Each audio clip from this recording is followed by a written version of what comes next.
Au nom du Père et du Fils et du Saint-Esprit. Amen. Le Seigneur soit avec vous. Et avec votre esprit. Intention de messe. La sœur Estelle Florence Adjovi demande au Seigneur le repos éternel de l'âme de son papa Martin Ignace Adjovi. Elle demande aussi au Seigneur le repos éternel des âmes de Imelda Adjovi, de Romao Barnabé et des âmes délaissées du purgatoire.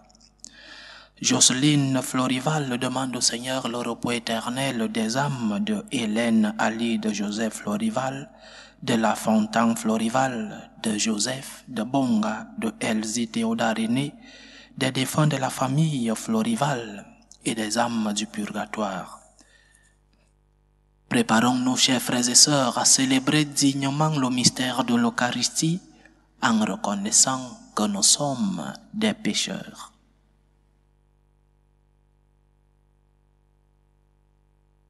Prends pitié de nous, Seigneur. Nous avons péché contre toi. Montre-nous, Seigneur, ta miséricorde. Et donne-nous ton salut. Que Dieu Tout-Puissant nous fasse miséricorde, qu'il nous pardonne nos péchés et nous conduise à la vie éternelle. Amen. Seigneur, prends pitié. Seigneur, prends pitié. Ô Christ, prends pitié. Ô Christ, prends pitié. Seigneur, prends pitié. Seigneur, prends pitié. Prions le Seigneur. Dieu éternel et tout-puissant, qui régit l'univers du ciel et de la terre, exauce en ta bonté les prières de ton peuple et fais à notre temps la grâce de la paix. Par Jésus-Christ, ton Fils, notre Seigneur, qui vit et règne avec toi dans l'unité du Saint-Esprit, Dieu, pour les siècles des siècles. Amen. Amen. Première lecture.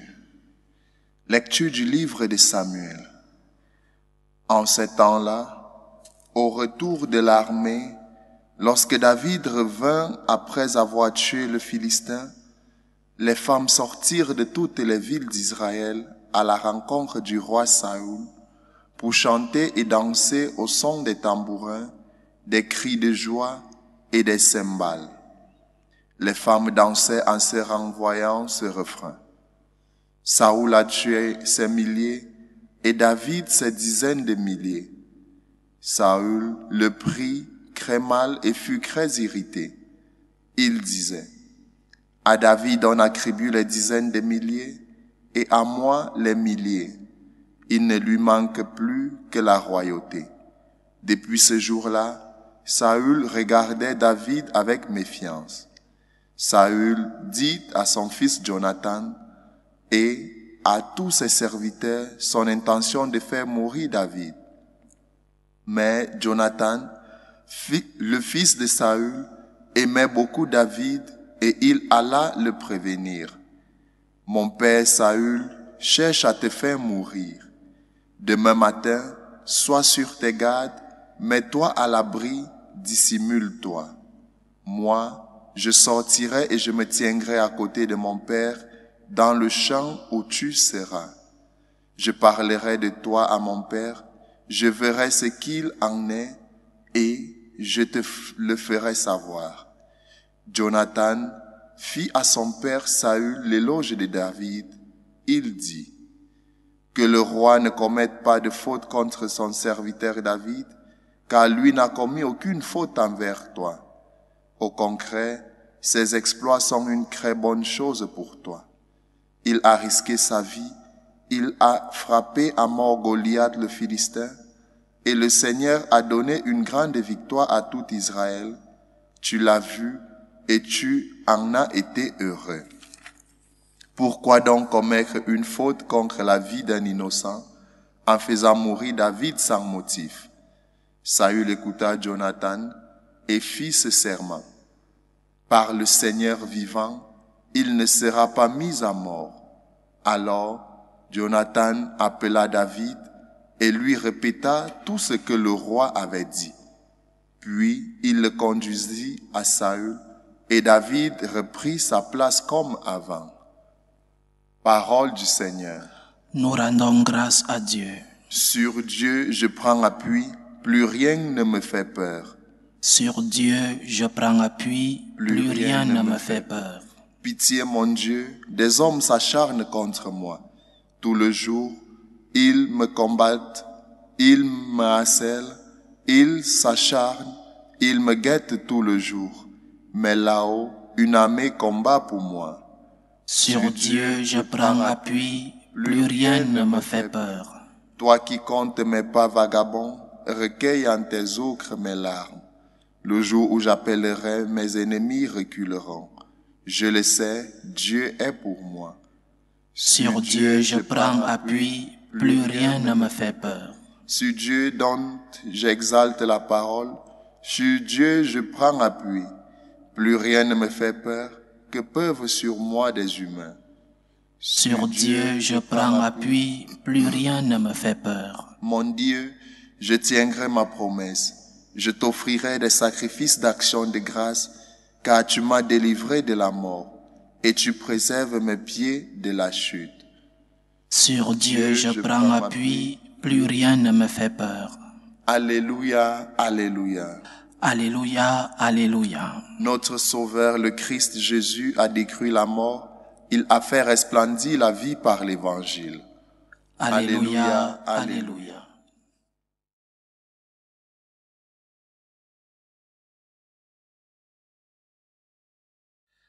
Le Seigneur soit avec vous. Et avec votre esprit. Évangile de Jésus-Christ selon saint Marc. Gloire à toi, Seigneur.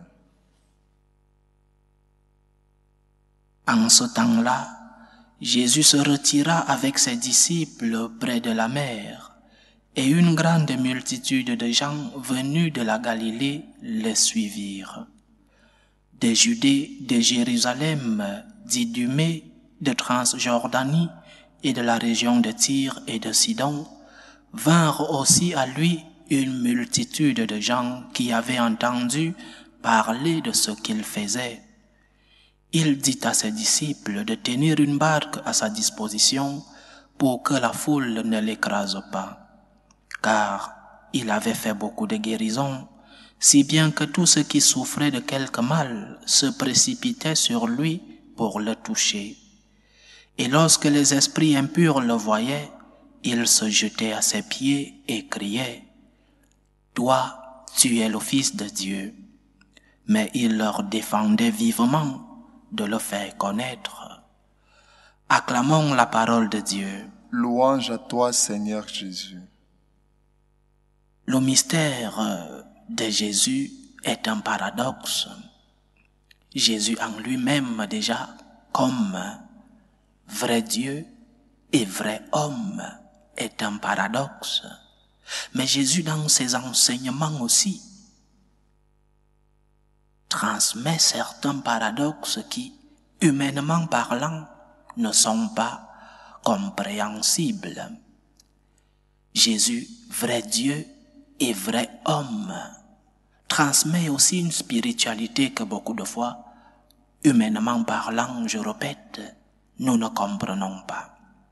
Le paradoxe dans cet évangile est dans sa conclusion, mais il leur défendait vivement de le faire connaître.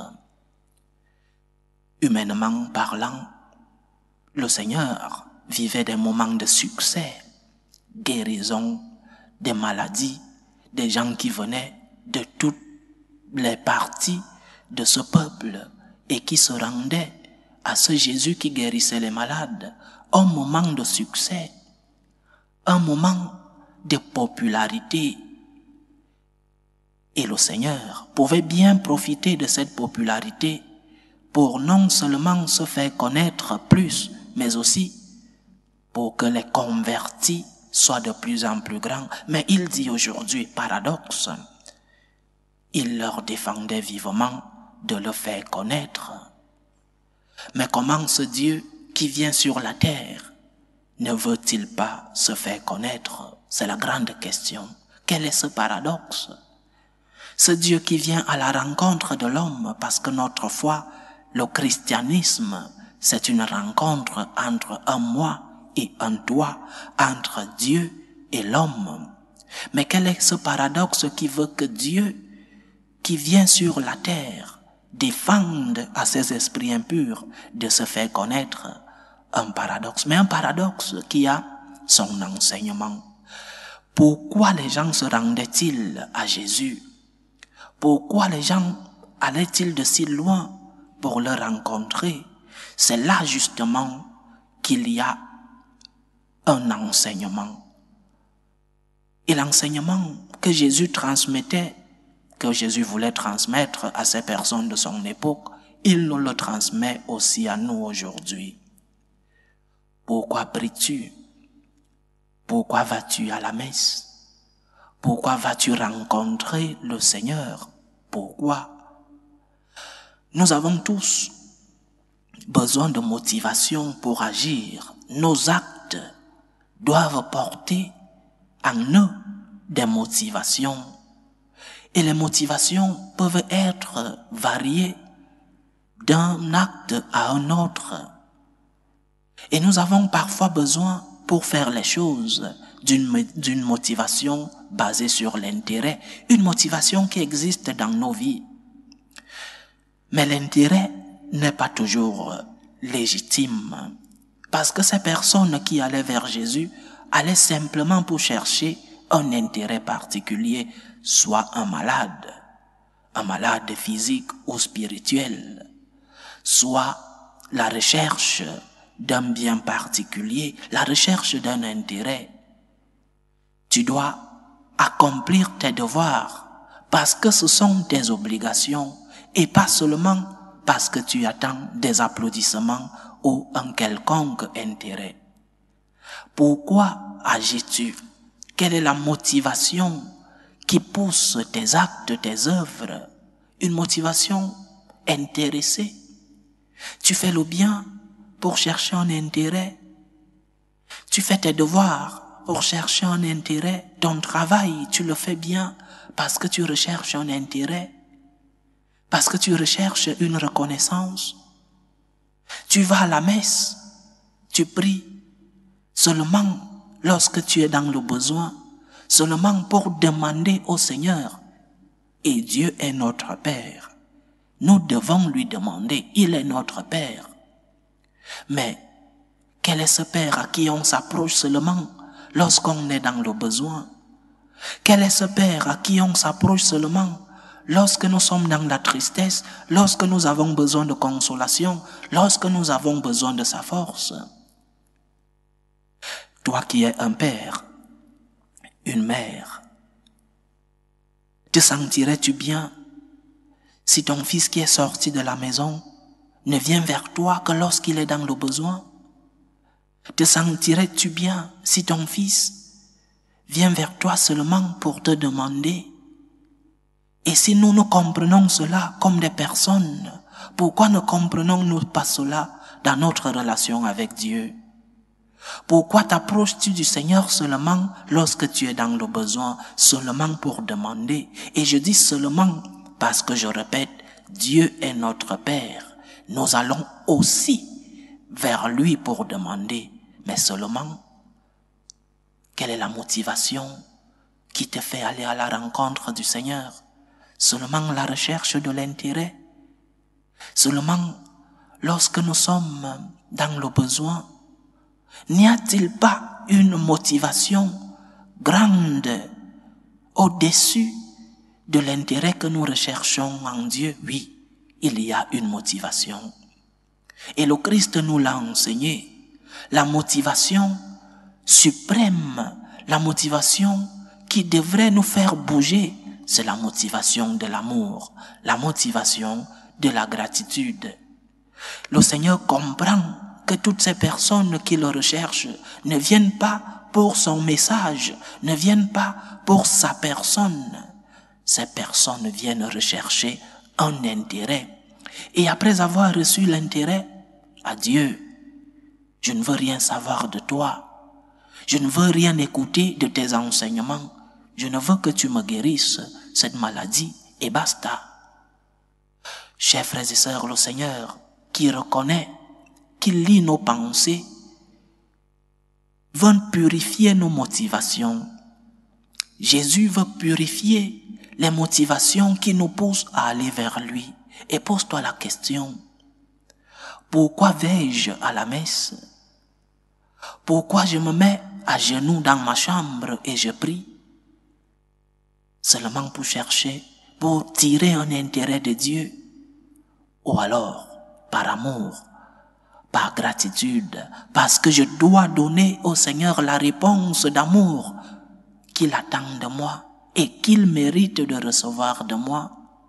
Parce que la gratitude que tu donnes au Seigneur, la réponse que tu dois donner au Seigneur, c'est un droit. Le Seigneur a le droit de recevoir de toi gratitude, reconnaissance. Approche-toi du Seigneur par amour. Et ce Seigneur amour te donnera ce que tu lui demanderas. Mais ne mets pas l'intérêt au-dessus de tes motivations. L'intérêt que tu mets au-dessus de tes motivations rend Dieu comme un esclave, comme un serviteur de l'homme. Et Dieu n'est pas ton serviteur. Dieu n'est pas ton esclave vers qui tu vas seulement lorsque tu es dans le besoin. Il est ton Seigneur.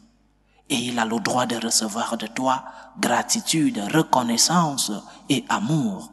Il a le droit de recevoir de toi une réponse d'un cœur plein d'amour, plein de reconnaissance. Pose-toi donc la question, quel est le type de relation que tu as avec ton Dieu? Quel est le type de relation que tu as avec celui-là qui t'a rempli de son amour? Quel est le type de relation que tu suis avec ton Dieu? C'est une relation basée sur l'intérêt? Laisse-toi purifier. Laisse que le Seigneur purifie tes motivations.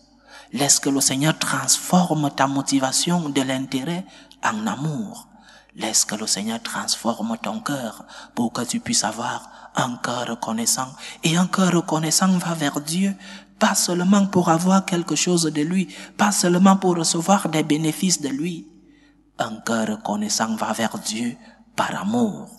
Un cœur reconnaissant sait que le Seigneur a le droit de recevoir de lui cet amour et cette reconnaissance. Pose-toi la question donc, comment se sentirait le Seigneur si je vais vers lui seulement pour lui demander? Comment se sentirait le Seigneur si je vais vers lui seulement pour avoir un intérêt? Comment se sentirait le Seigneur d'autre part si je vais vers lui pour lui dire merci, pour lui être reconnaissant pour tous les biens que j'ai reçus de lui, pour lui exprimer mon amour, pour l'amour que j'ai déjà reçu de lui. Que le Seigneur nous aide donc à purifier nos motivations, qu'il nous aide à nous approcher de lui, pas seulement pour demander, mais d'abord pour lui dire merci. Et après avoir dit merci, demandons-lui tout ce dont nous avons besoin. Je répète, il est notre Père. Il saura nous donner ce qui est bien pour nous. Nous, les franciscains de Marie, dans notre méthodologie de prière, nous disons, Seigneur, d'abord, j'ai confiance en toi. Jésus, j'ai confiance en toi. Jésus, je t'aime. Je t'exprime mon amour en deuxième point. Jésus, je te demande pardon en troisième point. Et vient la pétition. Jésus, je te demande des grâces. Et des grâces qui peuvent être spirituelles ou matérielles. Allons vers Dieu d'abord pour lui dire merci. Allons vers Dieu d'abord pour être reconnaissants pour tous les biens que nous avons reçus de lui. Et après, demandons-lui tout ce dont nous avons besoin. Il est notre Père. Il saura nous combler de ses biens. Que le Seigneur purifie nos motivations. Qu'il nous aide à nous approcher de lui par reconnaissance. Qu'il nous aide à remplir nos cœurs d'œuvres de gratitude. Loué soit Jésus-Christ. À jamais. Présentons nos humbles supplications vers Dieu le Père Tout-Puissant. Prions pour la Sainte Église, pour le pape, pour les évêques et les prêtres, pour qu'ils puissent transmettre fidèlement le message que le Seigneur leur a demandé de transmettre. Prions le Seigneur. Seigneur, écoute et prends pitié. Prions le Seigneur pour la paix dans le monde, pour la paix dans nos familles, pour que finisse tout germe de violence, pour que finissent les tensions, les guerres, dans nos familles et entre les peuples. Prions le Seigneur. Seigneur, écoute et prends pitié. Prions le Seigneur pour les vocations dans la vie consacrée et dans la vie sacerdotale, pour que lui qui est le maître de la moisson envoie des ouvriers fidèles dans sa vigne. Prions le Seigneur. Seigneur, écoute et prends pitié. Prions pour tous ceux qui vivent des moments de détresse, surtout pour les malades de nos familles.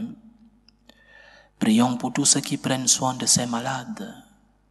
Prions aussi pour les affligés, pour tous ceux qui ont perdu un être cher en ce début d'année, pour que le Seigneur, le Dieu de la guérison, puisse donner sa santé aux malades, pour que le Seigneur, le Dieu qui nous console, puisse être notre réconfort. Prions le Seigneur. Seigneur, écoute et prends pitié. Pour nous tous ici rassemblés, pour tous ceux qui nous suivent à travers ce canal, pour toutes nos intentions de prière, demandons au Seigneur aujourd'hui de remplir nos cœurs de gratitude pour que nous puissions aller vers lui d'abord pour lui dire merci. Prions le Seigneur. Seigneur, écoute et prends pitié. Écoute, Seigneur, les supplications que ton peuple te présente avec foi. Daigne les exaucer selon ta volonté, toi qui vis et règnes pour les siècles des siècles. Amen.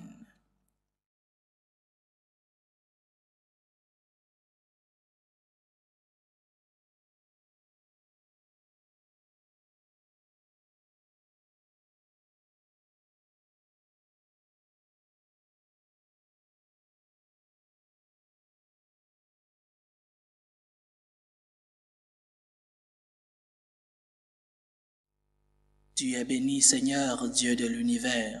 Nous avons reçu de ta bonté le pain que nous te présentons. Fruit de la terre et du travail des hommes, il deviendra pour nous le pain de la vie. Béni soit Dieu maintenant et toujours. Tu es béni, Seigneur, Dieu de l'univers.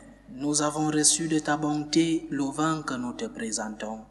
Fruit de la vigne et du travail des hommes, il deviendra pour nous le vin du royaume éternel. Béni soit Dieu maintenant et toujours.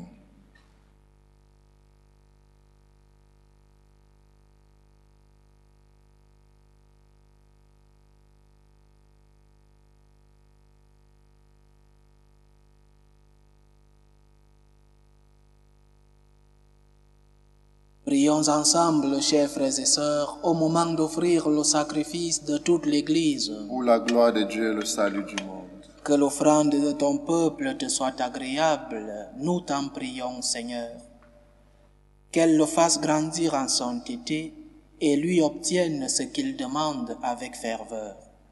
Par Jésus-Christ, ton Fils, notre Seigneur, qui vit et règne avec toi dans l'unité du Saint-Esprit, Dieu, pour les siècles des siècles. Amen. Le Seigneur soit avec vous. Et avec votre esprit. Élevons notre cœur. Nous le tournons vers le Seigneur. Rendons grâce au Seigneur notre Dieu. Cela est juste et bon. Vraiment, il est juste et bon pour ta gloire et notre salut, de t'offrir notre action de grâce toujours et en tout lieu, Seigneur, Père très saint, Dieu éternel et tout-puissant. C'est par ton Fils bien-aimé que tu as formé le genre humain, et c'est encore par lui que dans ta grande bonté tu le renouvelles. Voilà pourquoi toutes les créatures te servent. Le peuple que tu as racheté célèbre ta louange. Les saints te bénissent d'un seul cœur. Et déjà nous pouvons te louer avec tous les anges, et dans la joie, nous ne cessons de proclamer. Saint, Saint, Saint, le Seigneur Dieu de l'univers, le ciel et la terre sont remplis de ta gloire. Hosanna au plus haut des cieux. Béni soit celui qui vient au nom du Seigneur. Hosanna au plus haut des cieux. Toi qui es vraiment saint, toi qui es la source de toute sainteté, Seigneur, nous te prions. Sanctifie ces offrandes en répandant sur elles ton esprit, qu'elles deviennent pour nous le corps et le sang de Jésus le Christ, notre Seigneur. Au moment d'être livré et d'entrer librement dans sa passion, il prit le pain. Il rendit grâce, il le rompit et le donna à ses disciples en disant, « Prenez et mangez-en tous, ceci est mon corps, livré pour vous. »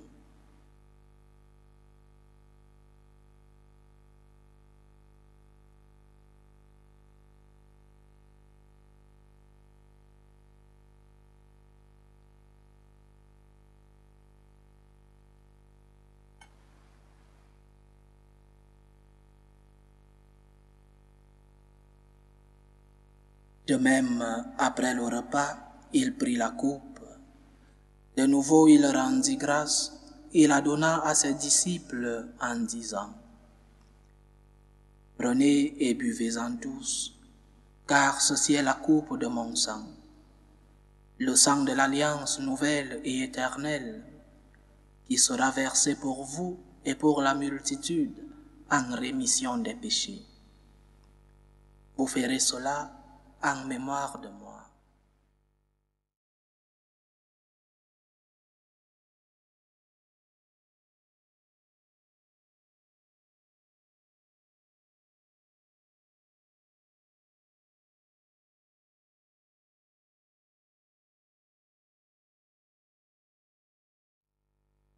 Il est grand le mystère de la foi. Nous annonçons ta mort, Seigneur Jésus. Nous proclamons ta résurrection. Nous attendons ta venue dans la gloire. En faisant ainsi mémoire de la mort et de la résurrection de ton Fils, nous t'offrons, Seigneur, le pain de la vie et la coupe du salut.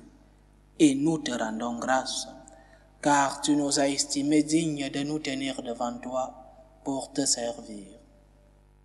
Humblement nous te demandons qu'en ayant part au corps et au sang du Christ, nous soyons rassemblés par l'Esprit Saint en un seul corps. Souviens-toi, Seigneur, de ton Église répandue à travers le monde. Fais-la grandir dans ta charité, en union avec le pape François, notre évêque José, et tous ceux qui ont la charge de ton peuple. Souviens-toi aussi de nos frères et sœurs qui se sont endormis dans l'espérance de la résurrection. Souviens-toi de tes fils Martin Ignace Adjovi, Imelda Adjovi, Romao Barnabé, Hélène Alide Joseph Florival, Lafontaine Florival, Joseph Bonga Elsie Théoda René, des défunts de la famille Florival et de tous les âmes du purgatoire. Et souviens-toi dans ta miséricorde de tous les défunts. Accueille-les dans la lumière de ton visage. Sur nous tous, enfin, nous implorons ta bonté. Permets qu'avec la Vierge Marie, la bienheureuse Mère de Dieu, avec Saint Joseph, son époux, les apôtres et tous les saints qui ont fait ta joie au long des âges, nous ayons part à la vie éternelle et que nous chantions ta louange et ta gloire par ton Fils Jésus le Christ.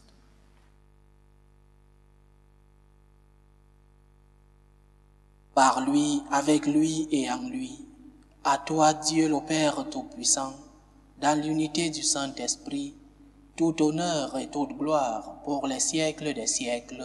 Amen. Comme nous l'avons appris du Sauveur, et selon son commandement, nous osons dire, Notre Père qui es aux cieux, que ton nom soit sanctifié, que ton règne vienne, que ta volonté soit faite sur la terre comme au ciel. Donne-nous aujourd'hui notre pain de ce jour.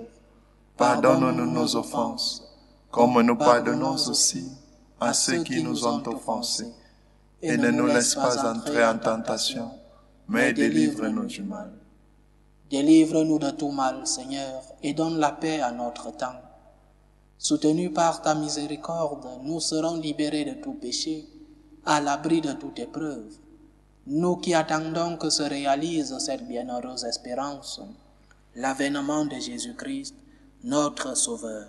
Car c'est à toi qu'appartiennent le règne, la puissance et la gloire, pour les siècles des siècles. Seigneur Jésus-Christ, tu as dit à tes apôtres, « Je vous laisse la paix, Je vous donne ma paix. Ne regarde pas nos péchés, mais la foi de ton Église. Pour que ta volonté s'accomplisse, donne-lui toujours cette paix et conduis-la vers l'unité parfaite. Toi qui vis et règnes pour les siècles des siècles. Amen. Que la paix du Seigneur soit toujours avec vous. Et avec votre esprit. Dans la charité du Christ, donnez-vous la paix.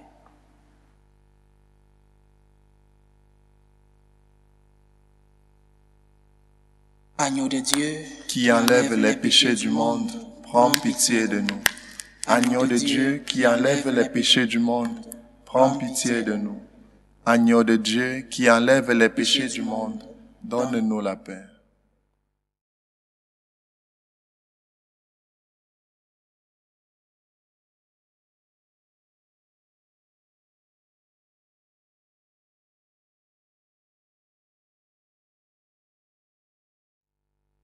voici l'agneau de Dieu. Voici celui qui enlève les péchés du monde. Heureux les invités au repas des noces de l'agneau. Seigneur, je ne suis pas digne de te recevoir, mais dis seulement une parole et je serai guéri. Que le corps et le sang du Christ nous gardent pour la vie éternelle. Amen.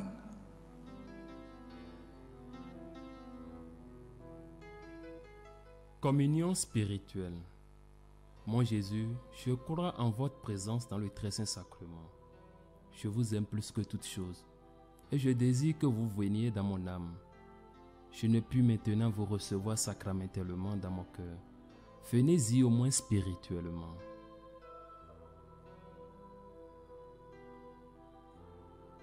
Je vous embrasse comme si vous étiez déjà venu, et je m'unis à vous tout entier. Ne permettez pas que j'aie jamais le malheur de me séparer de vous. Amen.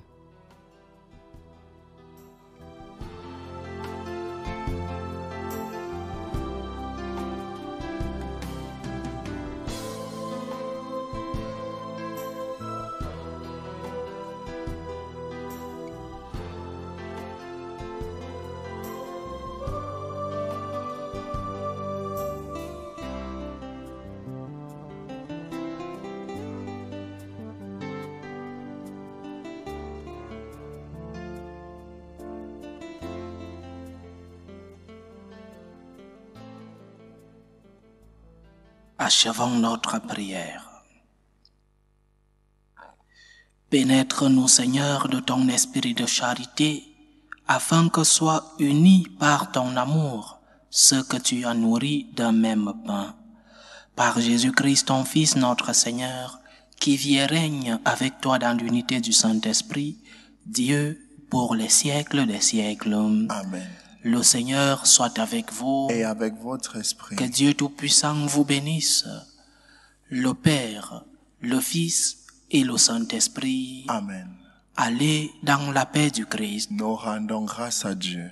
Salut ô Reine, Mère de miséricorde, notre vie, notre douceur, notre espérance ou salut.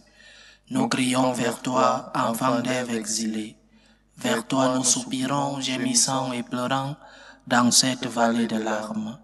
Ô toi notre avocate, tourne vers nous ton regard miséricordieux, et après cet exil, montre-nous Jésus, le fruit béni de tes entrailles.